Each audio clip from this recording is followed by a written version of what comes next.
Nephron consists of two parts.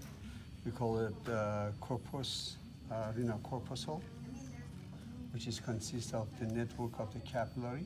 We call it glomerulus, and a capsule. We call it renal capsule or capsule. Not renal capsule of Bowman or glomerulus capsule.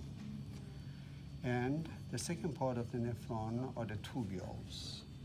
The tubule that is part of the structure of the nephron and also involved with the function of the nephron, which is the filtration.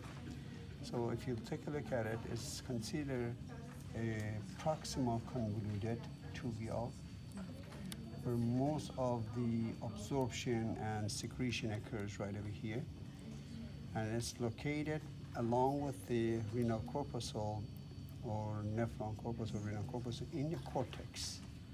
And then it gives rise to a loop, we call the loop of Henle. This is a descending part of it extended into the medulla and then give rise to ascending. This is usually narrower, made of the squamous cell, single squamous. This become more cuboidal, the ascending part. And it goes back to the cortex, give rise to the proximal convoluted tubule. And this proximal convoluted tubule eventually drains into the collecting duct. As you can see, the collecting duct receives many nephron right here, many proximal convoluted. Here are showing the artery and vein of the kidney. Okay? Here is called arcuate. This is called cortical radiating artery and vein. Of course, the blood goes this way, oxygenated for oxygen come this way. And the blood is coming from the interlobar and give rise to the arcuate, give rise to the cortical radiating because radiate into the cortex, and eventually give rise to these branches. As you can see that right here, it's called afferent artery that feed that corpuscle right from this capillary.